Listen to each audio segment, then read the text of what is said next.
Hi students, welcome to अंदर interesting session of electrostatics.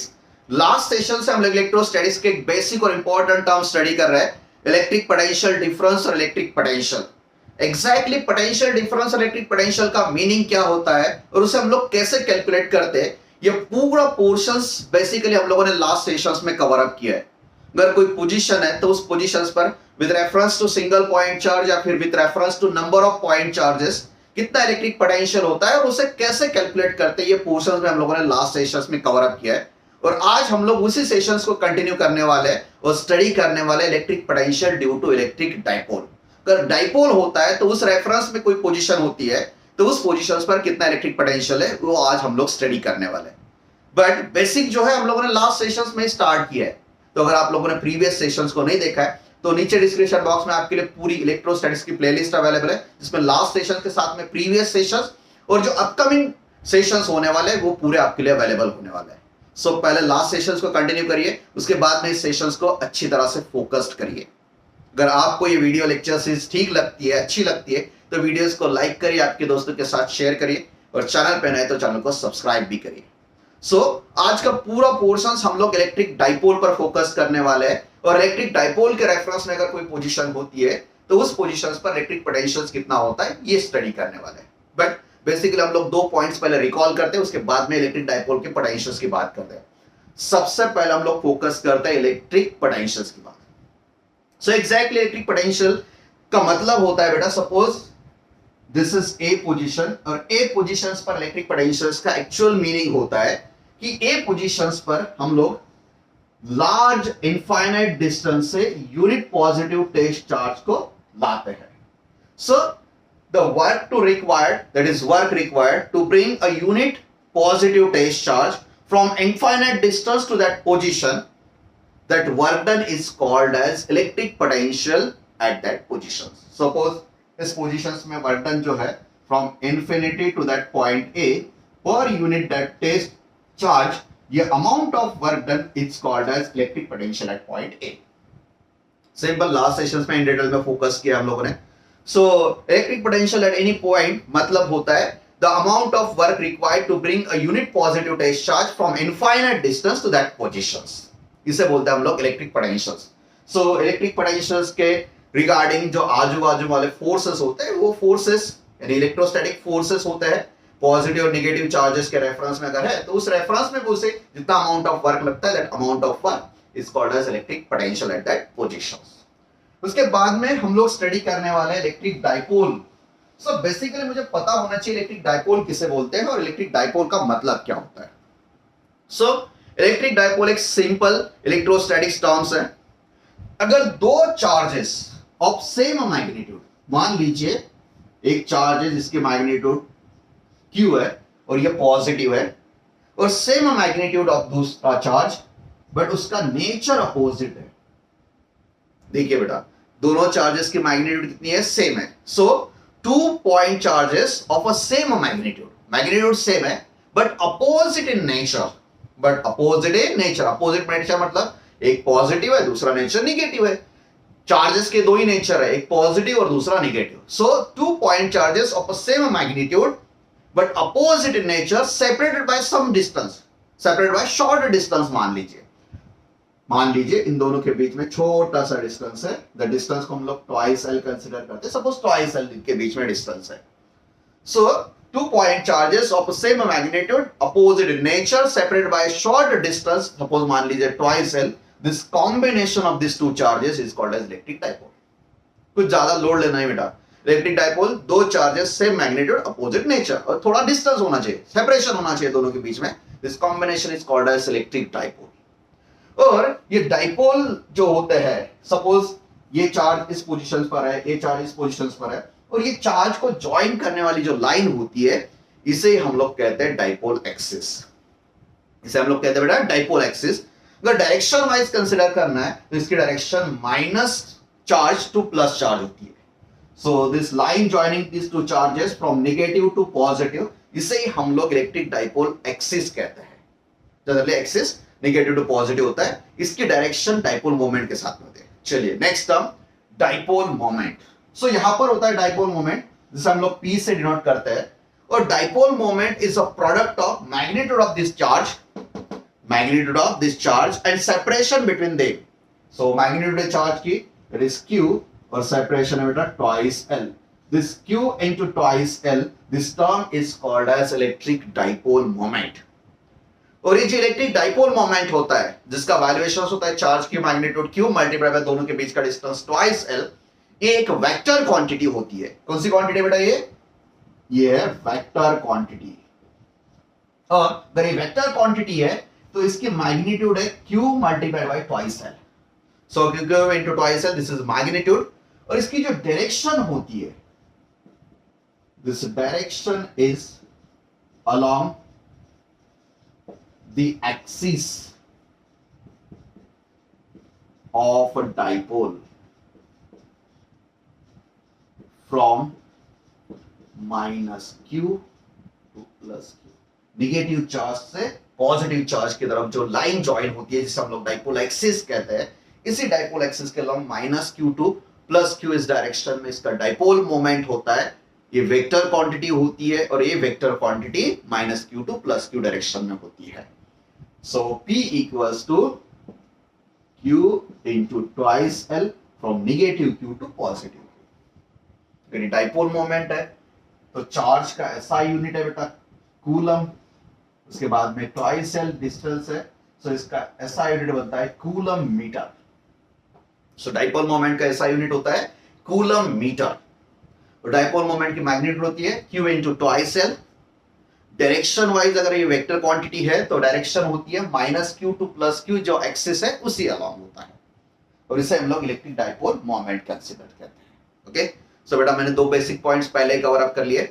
कोई point charge है तो उस पॉइंट चार्ज के रेफरेंस, कोई पोजीशन है तो उस पोजीशन के रेफरेंस में इलेक्ट्रिक पोटेंशियल का मीनिंग, और यहाँ पर इलेक्ट्रिक डाइपोल का मतलब क्या होता है.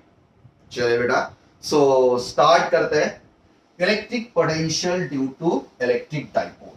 सो आज पूरा पोर्शन से हम लोग इलेक्ट्रिक डाइपोल पर ही फोकस करने वाले हैं. और इसका एक्सप्रेशन जो महाराष्ट्र स्टेट बोर्ड में है उसे भी हम लोग इन डिटेल में पूरा डिराइव करेंगे. उसके बाद में सेपरेट कंडीशंस की बात करेंगे और उसे हम लोग स्टडी करेंगे. चलिए बेटा, सो मान लीजिए यहाँ पर इलेक्ट्रिक डाइपोल मोमेंट्स की कंसिडरेशंस है. So this is my electric dipole. तो बेटा दोनों के बीच में सेपरेशन है. So this is twice l. ये A पोजीशन है और मान लीजिए ये B पोजीशंस है. इस A पोजीशंस पर positive q amount of charge है और B पोजीशंस पर सेम मैग्नीट्यूड वाला चार्ज बट निगेटिव नेचर्स में अवेलेबल है. सो ये हो गया इसका सेंटर पॉइंट्स. इन दोनों के बीच में जो डिस्टेंस है, the distance is twice l. इन दोनों के बीच में कितना डिस्टेंस है बेटा? ट्वाइस l डिस्टेंस है. So distance is twice l. Distance is twice l. ये हमारे लिए सेंटर पोजीशंस है. कौन सी पोजीशन है? सेंटर. सो यहां से इसका डिस्टेंस l और यहां से इसका डिस्टेंस l है. और मेरा मोटिव एक ही है कि कोई एक पोजीशन है, उस पोजीशंस पर प्लस q और माइनस q, ये दो चार्जेस के रेफरेंस में कितना इलेक्ट्रिक पोटेंशियल होता है उसे डिटरमाइन करना है. सो मान लीजिए यहां पर एक पोजीशन है, suppose this is my C position. ये C पॉइंट है और मेरा मोटिव है कि ये C पॉइंट पर मुझे इलेक्ट्रिक पोटेंशियल कैलकुलेट करना है. सो C पॉइंट जो है बेटा, ये C पॉइंट की पोजीशंस हमें पता होती है with reference to that centre point. So इस सेंटर पॉइंट से इसका डिस्टेंस मान लीजिए स्मॉल r है. कितना डिस्टेंस है बेटा? Small r. और ये जो एक्सिस है निगेटिव टू पॉजिटिव की तरफ शिफ्ट होने वाला, इसके साथ में इसने एंगल बनाया थीटा. सो कंप्लीट डिस्क्रिप्शन हो चुका है बेटा. एक कोई C पोजीशन है, that is distance of that C position is small r from the centre of this dipole axis. और इसका एक्सिस के साथ में थीटा इतना एंगल बना हुआ है, या फिर डाइपोल मोमेंट के साथ में इसका एंगल बना हुआ है थीटा. सो इस C पोजीशंस पर मेरा इंटरेस्ट है इलेक्ट्रिक पोटेंशियल फाइंड आउट करो. पर बेटा जिस पोजीशंस पर इलेक्ट्रिक पोटेंशियल होता है, सपोज मान लीजिए यहां पर एक Q चार्ज है और इस रेफरेंस में मुझे इस A पॉइंट पर इलेक्ट्रिक पोटेंशियल डिटरमाइन करना है. So with reference to that Q charge, इस electric potential that point A equals to Q divide by 4 pi epsilon naught, that is depends on permittivity, और Q charge से इसका distance है small r, so that is equal to small r. So due to point charge Q, electric potential at A equals to that magnitude of this charge Q divided by 4 pi epsilon naught. अगर free space है, अगर कोई दूसरा medium होता है तो dielectric constant K से multiply करते हैं यहाँ पर, और इनके बीच वाला डिस्टेंस R है. So this is my electric potential. अगर कोई दूसरा पॉइंट भी होता है यहाँ पर, ये Q1 है, तो यहाँ पर Q1 कंसीडर करेंगे, यहाँ पर R1 कंसीडर करेंगे, और यहाँ पर दूसरा चार्ज है Q2, इसका डिस्टेंस अगर R2 है, तो इस रेफरेंस में इसको भी हम लोग ऐड करेंगे. कितना होता है बेटा? Q2 divide by 4 pi epsilon naught into R2, और ये दोनों की एडिशन जो है, that addition is my electric potential at that point E. So electric potential at any point अगर हम लोग कंसीडर करते हैं, तो जितने पॉइंट चार्जेस है, सब पॉइंट चार्जेस के रेफरेंस में उस पोजीशन पर इलेक्ट्रिक पोटेंशियल डिटरमाइन करते हैं और सबकी अलजेब्रिक सम कर लेते हैं. सो यहां पर तो बेटा दो ही सिंगल पॉइंट चार्जेस है, और दो ही सिंगल पॉइंट चार्जेस के रेफरेंस में मुझे यहां पर इलेक्ट्रिक पोटेंशियल डिटरमाइन करना है. सो मान लीजिए ये जो पॉजिटिव चार्ज है Q, इससे इसका डिस्टेंस है सपोज स्मॉल r1. कितना डिस्टेंस है बेटा? Small r1. ये हमें नहीं पता होता है, हमें पता होता है r और थीटा. और मान लीजिए इस C पोजीशंस का माइनस Q से डिस्टेंस है R2. तो बेटा चार्जेस के डिस्टेंस अगर मुझे पता है तो मैं कंफर्म उस पोजीशंस पर इलेक्ट्रिक पोटेंशियल की बात कर सकता हूं. So electric potential at C equals to V1 plus V2, मतलब electric potential due to this positive Q charge plus electric potential due to this negative Q charge. और इसका वैल्यूएशन हम लोग लास्ट सेशन में स्टडी किया है. अगर V1 की बात करते हैं हम लोग, तो V1 is due to charge Q, so this equals to Q divided by 4 pi epsilon naught, और Q से इसका डिस्टेंस है R1, so this is R1. उसके बाद में प्लस V2 कितना डिस्टेंस है, कितना चार्ज है बेटा? Minus Q. सो माइनस है तो यहां का प्लस में माइनस कर लेता हूं, क्योंकि अलजेब्रिक सम है. Minus Q divide by 4 pi epsilon naught into minus Q से डिस्टेंस है बेटा R2, सो इस R2 को हम लोग यहां पर एक रखेंगे. Q divide by 4 pi epsilon not common है, सो इसे हम लोग ऐसे रिप्रेजेंट कर सकते हैं.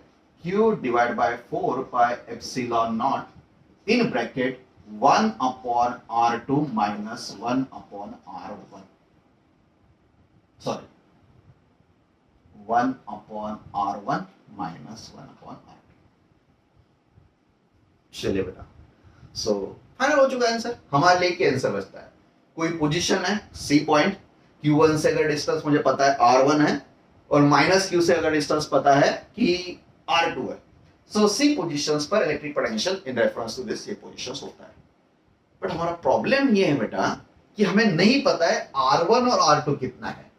Q चार्ज तो पता है 4 पाई एप्सिलॉन नॉट, ये भी हमें पता है, बट हमें पता नहीं है R1 और R2. सो मेरा पूरा मोटिव है to determine R1 and R2 in terms of R. In terms of R हम लोग फाइंड आउट करेंगे, उसके बाद में एक्सप्रेस करेंगे उसको कैसे होता है. तो सो मेरा मोटिव है to determine 1 by R1 and 1 by R2. अगर 1 बाई R1 और R2 अगर मिल जाते हैं मुझे with reference to R and theta, so मैं इसे डायरेक्टली एक्सप्रेस भी कर सकता हूं. सो चलिए 1 बाई R1 और R2 की बात करते हैं. सो इसके लिए हम लोग थोड़ा सा ज्योमेट्रिकल कंस्ट्रक्शंस करते हैं. सो आपको ध्यान रखना है, ये एक्सप्रेशन के लिए हम लोग ज्योमेट्रिकल कंस्ट्रक्शन करते हैं. इस A पॉइंट से इस लाइन पर एक परपेंडिकुलर ड्रॉ करते हैं. सो दिस इज परपेंडिकुलर, और इस लाइन को भी थोड़ा सा एक्सटेंड करते हैं, और यहां पर भी एक दूसरी परपेंडिकुलर B पॉइंट से ड्रॉ करते हैं. This is also perpendicular. So बेटा ये अगर थीटा है तो कंफर्म ये एंगल थीटा है, ये डिस्टेंस L और ये डिस्टेंस भी L है, क्योंकि सेंटर पॉइंट है और टोटल डिस्टेंस ट्वाइस L है. So this is L, this is L. अगर हम लोग थीटा की अगर बात करते हैं तो मान लीजिए suppose this is my D point, this is my E point और this is my O point centre. So R1 को अगर रिप्रेजेंट करना है in terms of R, R का मीनिंग है C to O distance. So हम लोग को थोड़ा सा एक्सप्रेस करना पड़ेगा. मान लीजिए थीटा है तो ये हो गया हमारे लिए अपोजिट साइड, और ये हो गया हमारे लिए एडजेसेंट साइड. सो 90 डिग्री का एंगल है, मतलब राइट एंगल ट्रायंगल है। सो साइन थीटा और कोसाइन थीटा हम लोग एक्सप्रेस कर सकते हैं। सो साइन थीटा अगर हम लोग एक्सप्रेस करते हैं तो अपोजिट अपॉन हाइपोटेनस, हाइपोटेनस है small L, so this opposite side will become L sine of theta और this adjacent side will become L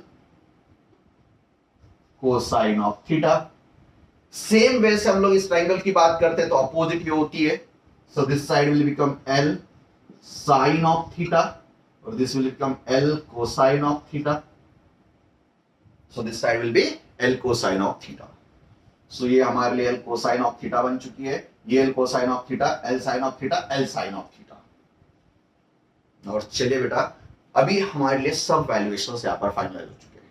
so Pythagoras theorem apply करते हैं। एक छोटा ट्रायंगल है ए सी डी। सो पहले इस ट्रायंगल में बात करते हैं। In triangle A C D, चलिए बेटा ए सी डी की बात करते हैं तो राइट एंगल ट्रायंगल है। राइट एंगल ट्रायंगल के बाद में आपको फोकस करना है ये R1 जो ये हाइपोटेनियस है, L साइन ऑफ थीटा एक साइड है, दूसरी साइड C टू D है। But C to D distance मुझे पता नहीं है, but C to O distance है R और D टू O डिस्टेंस है L कोसाइन ऑफ थीटा। मतलब ये distance R minus L cosine of theta है। So R minus L cosine of theta अगर है तो हम लोग इसे एक्सप्रेस कर सकते हैं in triangle A C D. So R1 square equals to R1 बेटा हाइपोटेनियस है तो R1 स्क्वायर लिखना है मुझे।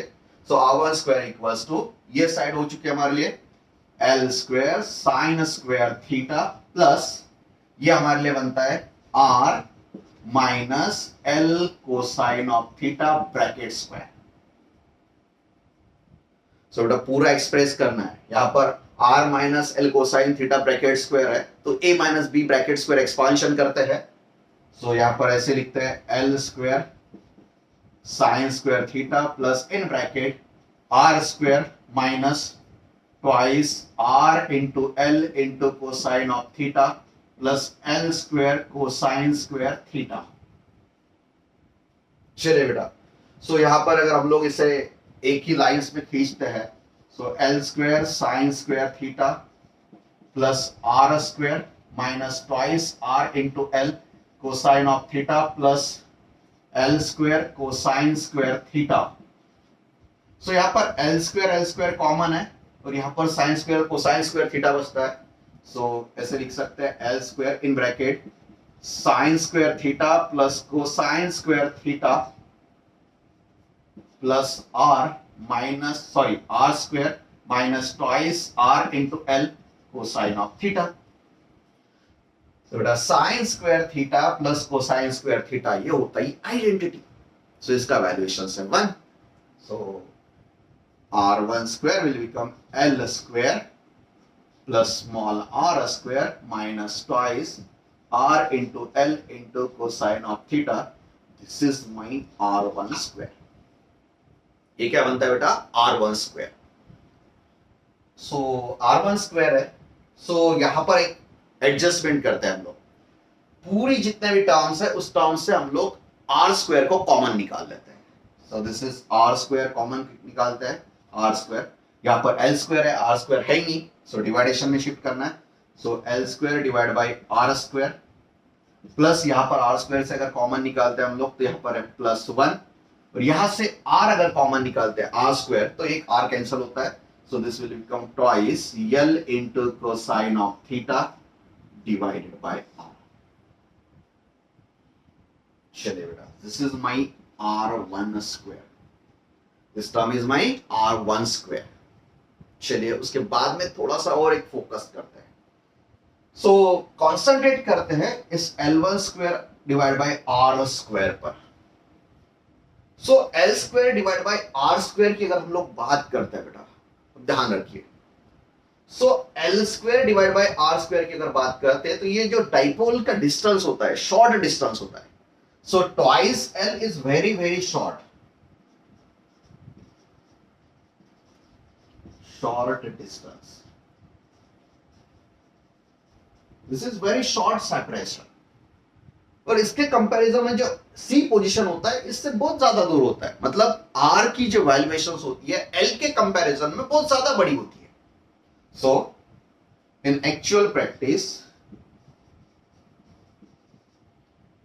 Are is very very greater than L. R का वैल्यूएशन बहुत ज्यादा होता है. मतलब आर का वैल्यूएशन बहुत ज्यादा है बेटा, आर का वैल्यूएशन कितना है, ज्यादा है.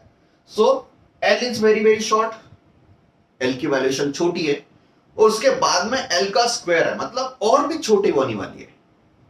और ये आर स्क्वायर जो ऑलरेडी एल के कंपैरिजन में बहुत ज्यादा है और उसका और भी स्क्वायर है, मतलब न्यूमरेटर की वैल्यूएशन बहुत कम हो रही है और डिनोमिनेटर की वैल्यू बहुत ज्यादा हो रही है. मतलब ये वैल्यूएशंस बहुत total numerator divide by denominator वाला टर्म जो है बहुत ही शॉर्ट शॉर्ट और कम होते जाने वाला है. सो इसके वजह से हम लोग L square divide by R square को निग्लेक्ट करते हैं क्योंकि बहुत शॉर्ट वैल्यू होने वाली है. So L square divide by R square is neglected. बेटा निग्लेक्ट क्यों कर रहे हैं हम लोग, एल डिवाइड बाय आर को हम लोगों ने नहीं निग्लेक्ट किया है. ध्यान रखिए बेटा, I have not neglected L by R, मतलब एल तो शॉर्ट है, आर बहुत बड़ा है, but L divide by R ये रेशियो को मैंने निग्लेक्ट नहीं किया है. But R L square divide by R square, already L short है, उसके बाद में भी स्क्वायर है तो और ज्यादा शॉर्ट होने वाला है, छोटा होने वाला है. और आर स्क्वायर जो है बेटा, आर ऑलरेडी बहुत ज्यादा है, उसके बाद में स्क्वायर है तो और ज्यादा बढ़ने वाला है. इस कारण सिर्फ हम लोग L square by R square या फिर उससे हाइयर अगर रेशियोज होते हैं, उसके हाइयर पावर वाले अगर रेशियो होते हैं, L cube by R cube या फिर L raise to the power 4 divide by R raise to the power 4, higher power वाले रेशियोज को हम लोग निग्लेक्ट कर सकते हैं क्योंकि ये वैल्यूएशंस बहुत ही छोटी होने वाली है. सो निग्लेक्ट करते हैं और यहां पर लिखते हैं बेटा r1 square equals to R square in bracket. So L square by R square को निग्लेक्ट कर दिया मैंने. So this will become 1 minus twice L cosine of theta divided by R. कितना वैल्यूएशन हो चुका है बेटा, this is equals to 1 minus twice L cosine of theta divided by R. So चलिए cosine theta divided by R हो चुका है. तो मेरा मोटिव R स्क्वायर का है ही नहीं बेटा, R1 स्क्वायर का नहीं है, मेरा मोटिव है 1 by R1 का. मेरा मोटिव प्योर सिंपल है, मुझे कैलकुलेशंस करना है 1 by R1 का. सो यहां पर R1 स्क्वायर है, सो इधर अगर हम लोग स्क्वायर रूट लेते हैं तो R1 का स्क्वायर रूट होता है, बट वहां पर रेसिप्रोकल है. अगर रेसिप्रोकल है तो यहां पर रेस्ट टू द पावर -1/2 होने वाला है. सो इसे अगर शिफ्ट करते हैं सो R1 इक्वल्स टू, इसका अगर हम लोग रेसिप्रोकल की भाषा में लिखते हैं, सो R1 लिखते हैं पहले. So this become R in bracket 1 minus twice L cosine of theta divided by R raised to the power 1/2, मतलब स्क्वायर रूट. R स्क्वायर का स्क्वायर रूट R ही होता है. और अगर इसे हम लोग रेसिप्रोकल फॉर्मेट में लिखते हैं so this will become 1 by R1 equals to, so this will become 1 by R in bracket 1 by twice L cosine of theta divided by R. इसका रेसिप्रोकल अगर करते हैं तो रेस्ट टू द पावर -1/2. कितना बनता है बेटा, rest to the power -1/2.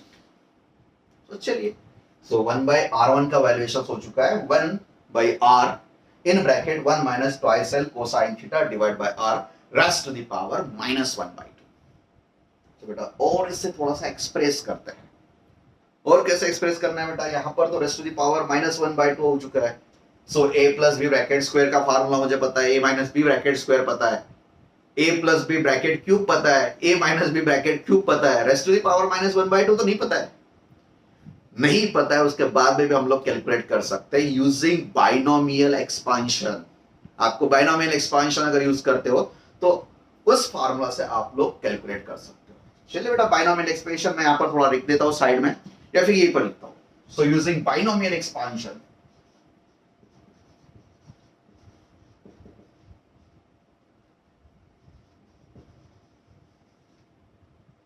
Formula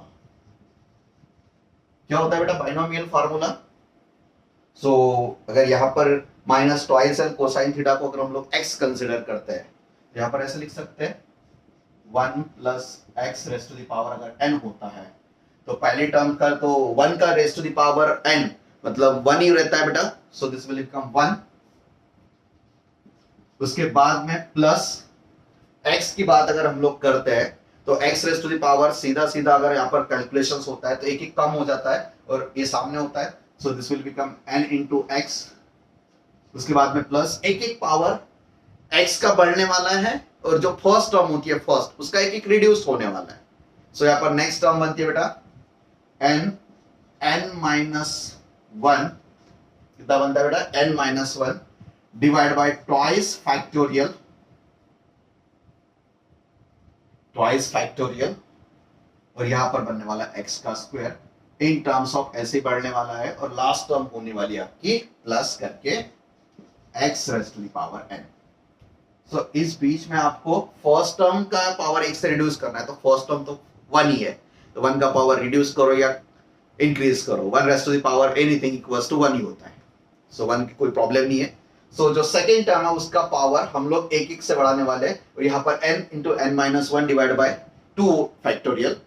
उसके बाद में सेकेंड टर्म अगर होती है तो n in bracket n minus 1 और दूसरा n माइनस 2 और उसके डिवाइडेड बाय 3 फैक्टोरियल। उसके बाद में x raise to the power ये जो स्क्वायर है तो स्क्वायर की जगह पे हम लोग क्यूब करने वाले हैं और ऐसे टर्म बढ़ाते जाओ, n आते हैं, n के बाद में स्टॉप करो इसे। ओके चलिए, सो ये जो फार्मूला है बाइनोमियल एक्सपांशन वाला इसे हम लोग यहां पर यूज करते हैं। चलिए बेटा कैसे यूज करते हैं, सो 1 बाई r1 कितना बेटा 1 बाई r1। सो ये 1 बाई r तो वैसे वैसे रहने वाला है, सो एक्सपांशन करना है 1 minus twice l cosine of theta divide by r raise to the power minus 1 by 2। So that minus 1 by 2 is my index of minus 1 by 2 n. So n अगर use करते हैं हम लोग, so इस 1 by r को वैसे की वैसे रखना है हमें, so 1 भी सेम माइनस ये टर्म माइनस है, क्या टर्म है बेटा माइनस टर्म है। so आपको हमेशा ध्यान रखना है अगर माइनस टर्म है तो आपको माइनस टर्म के हिसाब से इसे कैलकुलेट करना है।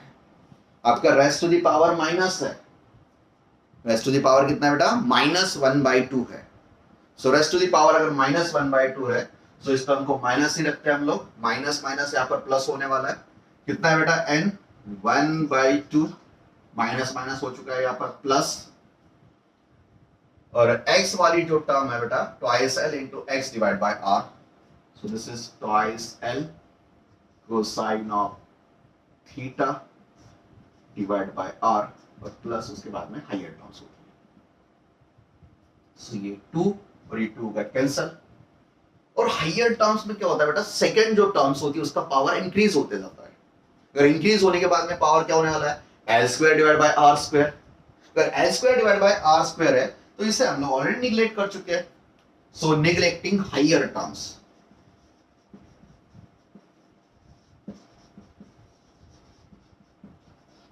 जो हायर टर्म्स है of L divide by R,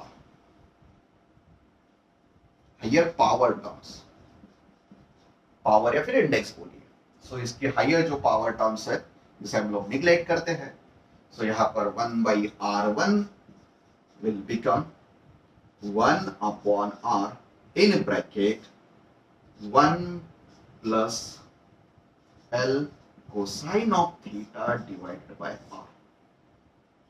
सो बेटा अभी हम लोगों ने कैलकुलेशंस किया है 1 डिवाइड बाय r1 का।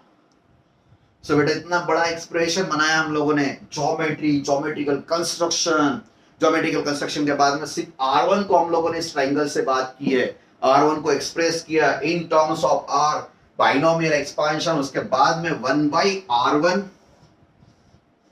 ये वैल्यू बनती है 1 upon r, that is distance from center, 1 plus L cosine of theta, L मतलब half of the distance divided by r, और ये बन चुका है हमारे लिए 1 by r1 का valuation. so this is my 1 by r1।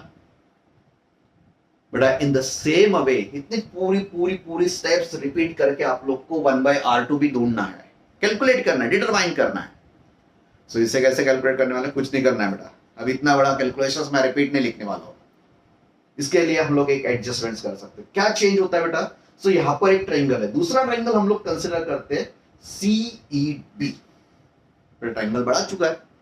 So CEB की बात करते हैं तो R2 ये हाइपोटेन्यूस बनता है, L sin थीटा ये साइड बनती है, यहां पर भी L sin थीटा ही थी। और दूसरी जो है बेटा R minus L cosine theta था, यहां पर सिर्फ R plus L cosine of theta है।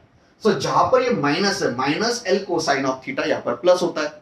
सो यहां पर अगर माइनस है तो यहां पर प्लस है, यहां पर प्लस है, उसके बाद में यहां पर सब जगह पर जो माइनस टर्म्स होती है वो प्लस हो चुकी है। सेकेंड टर्म जो होती है L cosine of theta in the same way, actual में तो कैलकुलेशन पूरा ही करना है मुझे, पर in the same way, in the same way 1 by r2 equals to 1 by r in bracket 1 minus L cosine of theta divided by r। ये हमारे लिए सेकेंड वैल्यूएशन बनता है बेटा, ये हमारे लिए कौन सा वैल्यूएशन बनता है? सेकेंड। चलिए बेटा अगर आपको ये वैल्यूएशंस कैलकुलेशंस करने हैं तो आप स्क्रीनशॉट निकाल सकते हो। पहले क्या करना है बेटा, थोड़ा कॉन्सेंट्रेट करें। पहले क्या करना है, डाइपोल दिखाना है। एल एल सेंटर से डिस्टेंस, यहाँ पर एक परपेंडिकुलर दूसरी परपेंडिकुलर, यहाँ पर ये theta, so opposite side L sine of theta, adjacent L cosine of theta, L sine theta L cosine of theta. यहाँ पर पहला ट्रायंगल जो छोटा है तो एक छोटा ट्रायंगल बनता है R minus L cosine theta, और जो बड़ा ट्रायंगल सेकंड टाइम पर R2 की बात करते हैं तो L cosine of theta plus R होता है। So in this way I have determined the value of 1 by R1 and 1 by R2. So मैंने valuations तो बेटा 1 by R1 और 1 by R2 का valuations क्रिएट किया है, और यहाँ पर मैं इसे पुट अप करता हूँ। चलिए बेटा, so फाइनल आंसर का valuations यहाँ पर कैलकुलेट करना है मुझे। So this is twice L, और यहाँ पर मैं ये valuations पुट अप करता हूँ। So VC यानी potential at point C due to plus Q minus Q मतलब इनडायरेक्टली इलेक्ट्रिक डाइपोल। सो डाइपोल की अगर बात करते हैं, यहां पर हो चुका है Q divide by 4 pi epsilon naught in bracket. So यहां पर 1 बाय r कॉमन है, तो यहां पर भी मैं इसे कॉमन निकाल लेता हूं। So this is 1 by r। चलिए और क्या कॉन्सेंट्रेट होता है तो उसे कॉन्सेंट्रेट करते हैं। 1 बाय r ये जो होता है, so that 1 by r equals to 1 L cosine of theta divided by r। so first term होती है बेटा 1 minus L cosine of theta divided by r। उसके बाद में माइनस क्या होने वाला बेटा, सॉरी ये पहले टर्म्स में प्लस है, और 1 by r2 का वैल्यूएशन कितना बेटा 1 minus L cosine of theta, तो माइनस है। So minus 1 plus L cosine of theta divided by r। So this plus 1 minus 1 get cancel, L cosine theta by r, L cosine theta by r double हो चुका है। So this will become twice। So अगर twice की अगर बात करते हैं हम लोग, और ये r और r कॉमन हो चुका है, so this will become Q divided by 4 pi epsilon naught, r ये कॉमन हो चुका है तो r square, so this will become twice L into cosine of theta, twice L into cosine of theta। तो बेटा twice L और Q होता है, यही तो हमारे लिए मैग्नीट्यूड होती है इलेक्ट्रिक डाइपोल की। तो ध्यान रखिए बेटा, but electric dipole moment equals to Q into twice L। So Q into twice L अगर इलेक्ट्रिक डाइपोल मोमेंट है तो सीधा सीधा electric potential due to electric dipole equals to, that is dipole moment P into cosine of theta divided by 4 pi epsilon naught into r square। Now that r square। So this is my actual formula for calculation of electric potential due to electric dipole। बेटा थोड़ा mood तो पूरा खत्म हो चुका है यहाँ पर, बट आपको इस वैल्यूएशन सिर्फ एक ही बार अच्छी तरह से फोकस करना है, और अच्छी तरह से आपको फोकस करना है इस फार्मूला पर। सो ये हमारे लिए फार्मूला बनता है। अगर आपको लगता है तो आप स्क्रीनशॉट ले सकते हो। सो स्क्रीनशॉट ले लीजिए और इस एक्सप्रेशन को पेज पर लिखिए।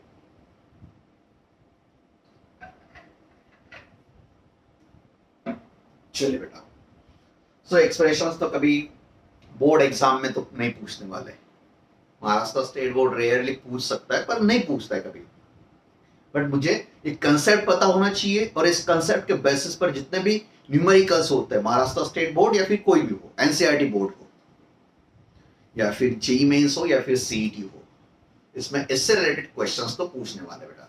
सो मैं एक बार थोड़ा सा समराइज कर देता हूँ इस एक्सप्रेशन को। एक्सप्रेशन वो तो लेंथी एक्सप्रेशन है, बस समराइज करता हूँ और बाद में इस फार्मूला को थोड़ा सा एलाबरेट करता हूँ। सो बेटा मेरा मोटिव फिक्स है कि प्लस क्यू और माइनस क्यू दो चार्जेस है separated by short distance twice है, इसे डाइपोल कहते हैं। एक पोजीशन है सी जिसका डिस्टेंस सेंटर से आर है, और जो थीटा एंगल है इसने डाइपोल के साथ में बनाया हुआ थीटा एंगल है। सो मेरा मोटिव एक ही है, सी पोजीशंस पर इलेक्ट्रिक पोटेंशियल कितना है। सो इलेक्ट्रिक पोटेंशियल के लिए दो ही चार्जेस रिस्पॉन्सिबल है, प्लस क्यू और माइनस क्यू। मान के चलिए R1 प्लस क्यू से डिस्टेंस है, R2 माइनस क्यू से डिस्टेंस है। सो इसको हम लोगों ने ज्योमेट्री में प्लॉट किया है। उसके बाद में ये दो परपेंडिकुलर लाइंस ड्रॉ की है। उसके बाद में R1 और R2 को इन टर्म्स ऑफ R और थीटा एक्सप्रेस किया मैंने। इसके लिए मैंने पहला ट्रायंगल किया है CAD और दूसरा ट्रायंगल CEB। सो पहले ट्रायंगल में हम लोगों ने hypotenuse square R square L sin square theta, उसके बाद में दूसरे टर्म्स को लिया है, उसे एक्सपांड किया। उसके बाद में आप लोग को एक पॉइंट फोकस करना है कि कंपैरिजन अगर हम लोग करते हैं तो L is very very very short as compare to R। So इसकी जो हायर पावर वाली टर्म्स होती है L स्क्वायर बाई R स्क्वायर, सो इस टर्म्स को हम लोग निग्लेक्ट करते हैं। सो पूरी टर्म्स हम लोगों ने निग्लेक्ट कर दी है। सो निग्लेक्टिंग दिस टर्म्स, निग्लेक्शन पूरा हो चुका है। उसके बाद में हम लोगों ने इसे एक्सप्रेस किया है raised to the power -1/2।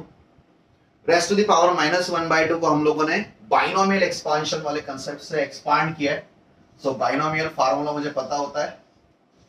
So 1 plus X raised to the power n है। So a plus B raised to the power n वाला फार्मूला है। बट पहली टर्म जो बेटा 1 है, तो 1 वाली टर्म्स सो बहुत इजी होती है, उसका रेस्ट टू द पावर का कोई टेंशन नहीं होता है।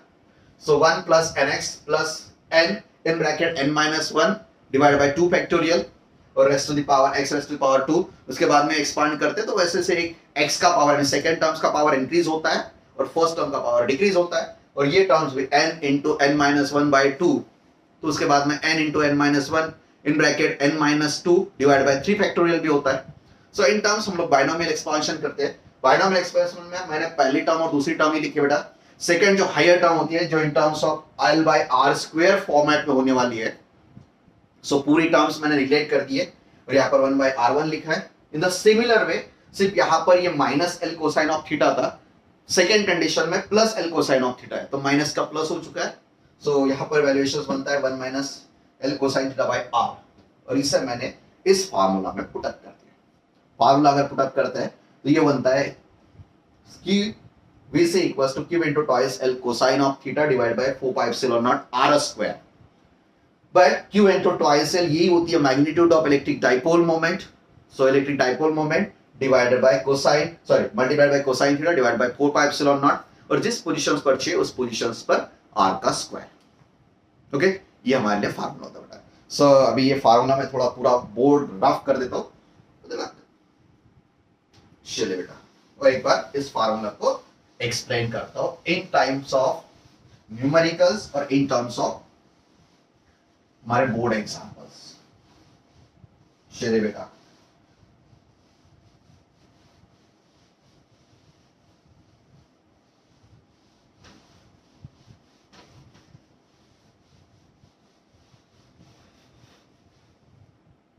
चलिए मैं यहां पर पूरी बड़ी डायग्राम बनाता हूं। सपोज इलेक्ट्रिक डाइपोल मोमेंट का मतलब होता है ये पॉजिटिव Q चार्ज है, ये निगेटिव Q चार्ज है, इन दोनों के बीच में डिस्टेंस ट्वाइस L है।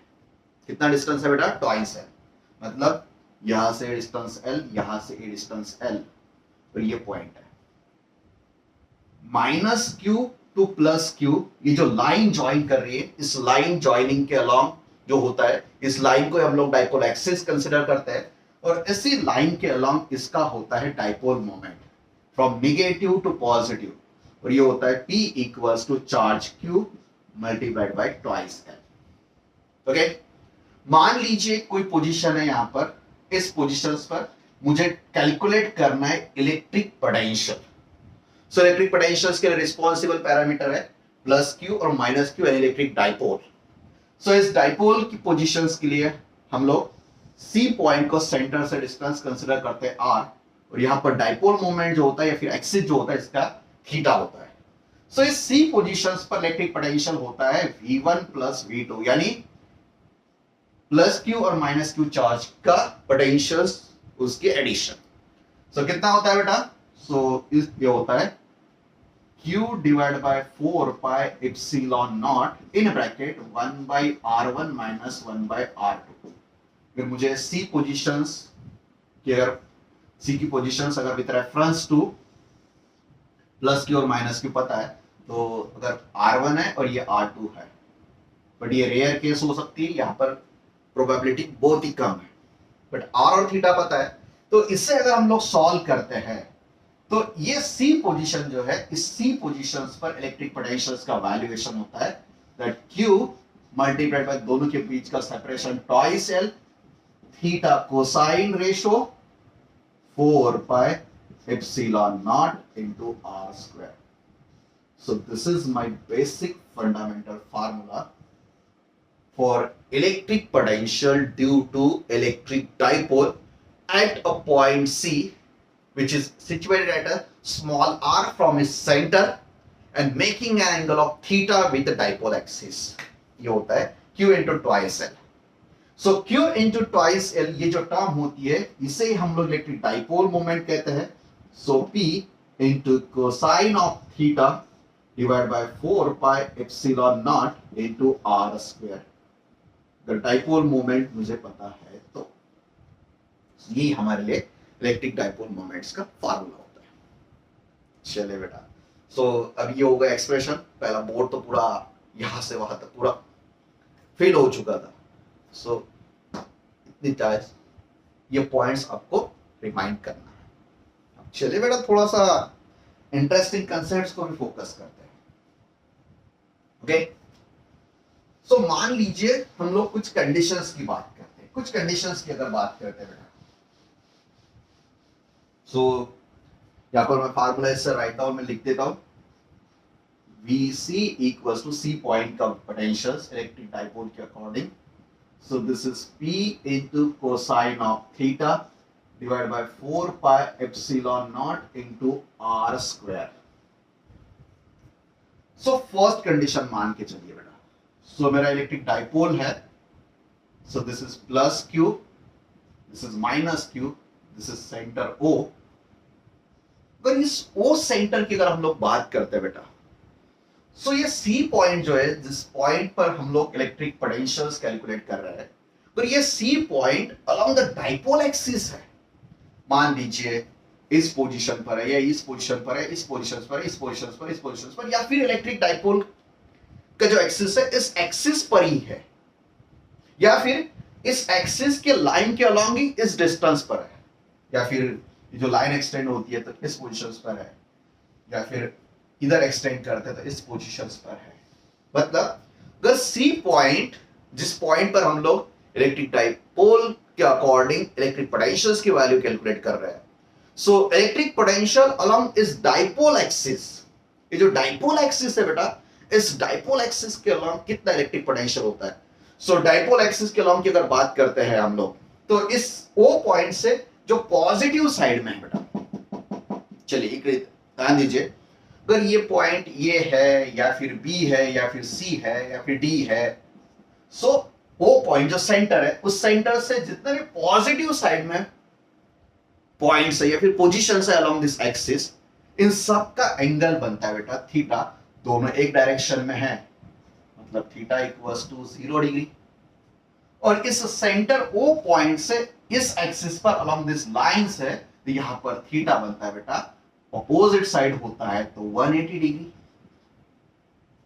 कितना बनता है बेटा 180 डिग्री। मतलब अगर एक्सिस पर पॉइंट है या फिर along the axis line point है तो पॉजिटिव साइड सेंटर से है तो उनके बीच का एंगल बनता है थीटा इक्वल्स टू 0 और नेगेटिव साइड में का एंगल बनता है 180 डिग्री। और कोसाइन ऑफ 0 इक्वल्स टू 1 और cosine of 180 degree equals to -1। तो अगर ये -1 या फिर +1 है तो मतलब एक बात कंफर्म है, कोसाइन की वैल्यूएशन +1 से -1 से ज्यादा नहीं हो सकती है। So this is my maximum value. So अगर हम लोग इलेक्ट्रिक डाइपोल मोमेंट की अगर बात कर रहे हैं उसके अकॉर्डिंग पोटेंशियल्स की बात होती है तो इसका जो मैक्सिमम पोटेंशियल होता है बेटा, दिस मैक्सिमम पोटेंशियल जो होता है इसी पोजीशंस पर होता है, यानी that point lies on the axis of dipole. और आपको ध्यान रखना है इस सेंटर पोजीशन से जो पोजीशन पॉजिटिव चार्ज के साइड में है उस साइड में थीटा इक्वल्स टू 0 मतलब 1 होता है और इस साइड का पोटेंशियल्स पॉजिटिव वैल्यू होती है बेटा। इस साइड में पॉजिटिव होती है और थीटा 0 है मतलब इसके वैल्यूएशंस बाकी थीटा की कंपैरिजन में मैक्सिमम होती है। इस साइड में भी मैक्सिमम होती है बट ये -1 होता है तो इस साइड में नेगेटिव पोटेंशियल होता है और इस साइड में पॉजिटिव पोटेंशियल होता है। इस साइड में नेगेटिव का माहौल है, इस साइड में पॉजिटिव का माहौल है और इस बीच ये सेंटर से ये नेगेटिव पॉजिटिव डिफरेंशिएट होता है। तो इधर माइनस इधर प्लस 180 डिग्री 0 डिग्री। बट एक बात तो कंफर्म है बेटा, मैक्सिमम पोटेंशियल्स अगर मुझे चाहिए तो ये पोजीशन अलोंग द एक्सिस होती है। सो आपको हमेशा ध्यान रखना है कि maximum electric potential is always along a dipole axis line. Dipole axis के अलोंग होता है और जो डाइपोल एक्सिस का सेंटर होता है उस सेंटर से जितना लेफ्ट साइड होता है, सॉरी जितना नेगेटिव साइड होता है तो उस साइड में सब पोटेंशियल्स नेगेटिव होते हैं और इस साइड में सब पोटेंशियल्स पॉजिटिव होते हैं। सो मान लीजिए बेटा इसको यहां पर ऐसे डिवाइड करते लाइन खींच देते हैं। इस लाइन को अगर खींचते हैं तो इस साइड में जितना भी रीजन है इस सारे रीजन में पॉजिटिव पोटेंशियल है। अबे पार्टीशन कर दिया बेटा मैंने, सेंटर से पार्टीशन, इधर पॉजिटिव चार्ज इधर नेगेटिव चार्ज। सो इधर साइड में जितने भी ये तो बेटा सेंटर लाइन वाली पोजीशन, एक्सिस लाइन वाली पोजीशन है, इस पर तो मैक्सिमम है ही बट पॉजिटिव है। और ये नहीं बेटा, ये साइड में ऊपर नीचे कोई भी जाइए पॉजिटिव पोटेंशियल है और इस साइड में पूरा नेगेटिव पोटेंशियल है। और पोजीशन चाहिए तो यहां पर इस पोजीशन पर मैक्सिमम है। कैसा बेटा? मैक्सिमम है। चलिए सेकंड कंडीशंस की बात करते हैं बेटा। ये जो परपेंडिकुलर लाइन है बेटा, ये परपेंडिकुलर लाइन, सो इस पॉजिटिव और नेगेटिव के बीच वाली जो परपेंडिकुलर लाइन जो सेंटर लाइन से खींच रहे हैं हम लोग, इसे बोलते हैं इक्वेटर। इसे क्या बोलते हैं बेटा? Equatorial line. और इक्वेटोरियल लाइन और ये जो डाइपोल एक्सिस होता है इनके बीच में एंगल होता है बेटा 90 डिग्री। कितना होता है? 90 डिग्री। और जो कोसाइन 90 की वैल्यूएशंस होती है ये होती है 0। सो यहां पर 0 से अगर मल्टीप्लाई करते हैं तो पोटेंशियल बनता है 0।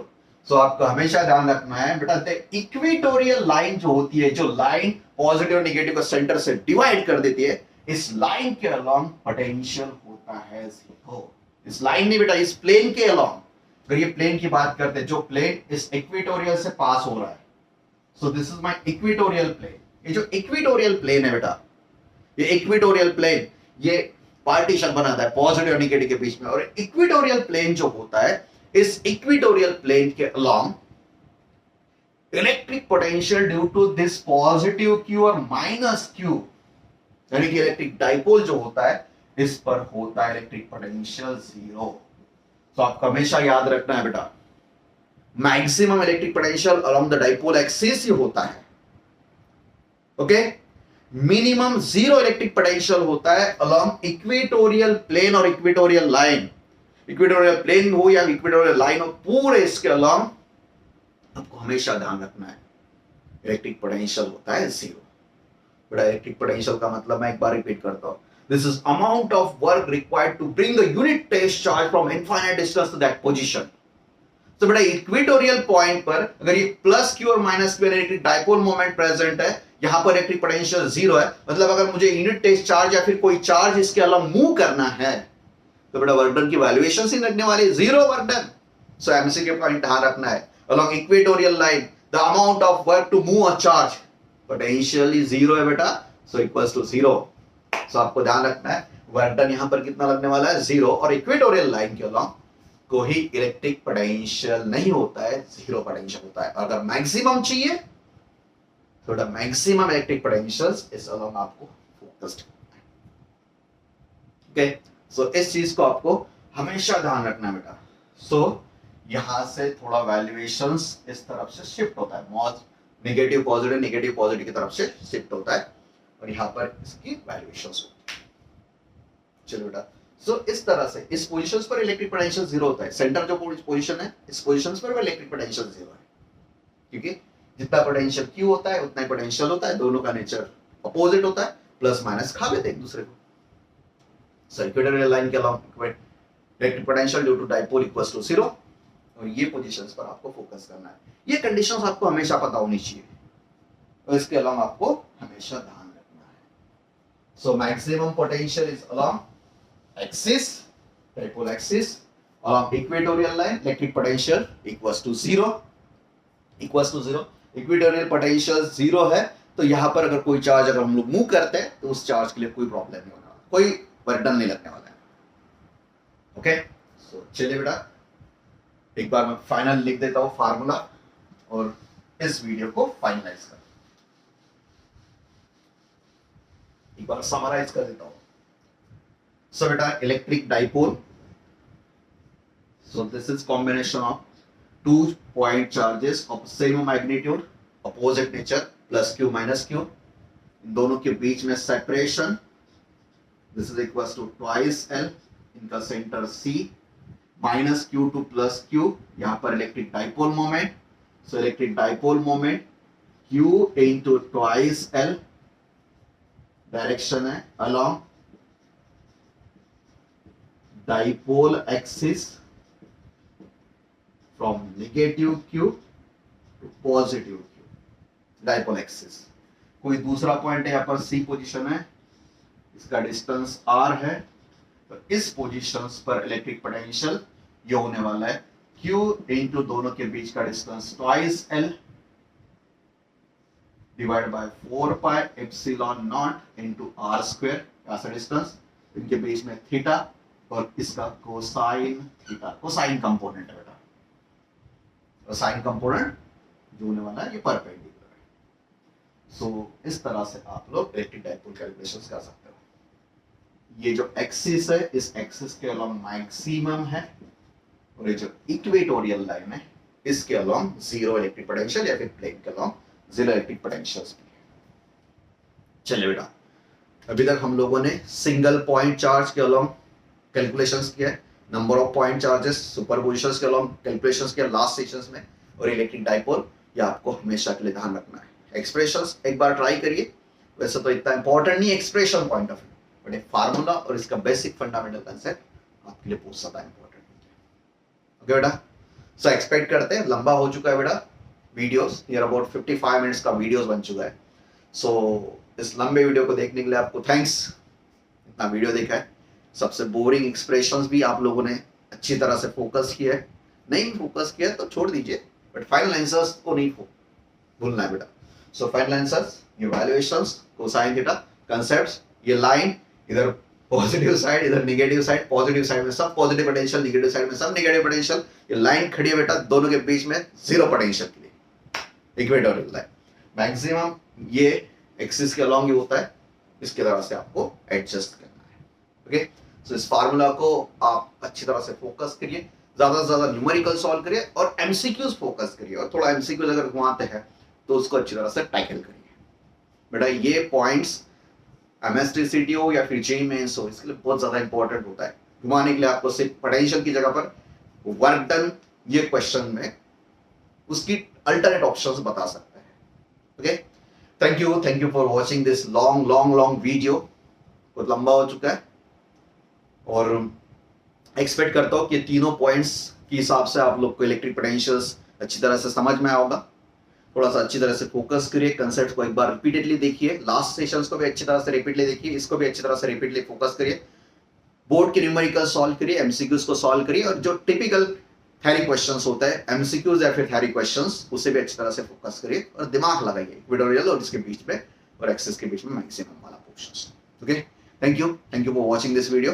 और ये वीडियोस अगर ठीक लग रहा है बेटा आपको, तो वीडियोस को लाइक करिए, कमेंट करके आपके पोर्शंस को रिगार्डिंग क्वेश्चंस भी करिए। अगर कोई पोर्शंस आपको लगता है कि ये पोर्शंस नहीं हुआ है या फिर एक्सपेक्ट करते हो, तो उसके रिगार्डिंग कमेंट करिए, और चैनल को नया है तो जरूर सब्सक्राइब करिए। Okay, thank you.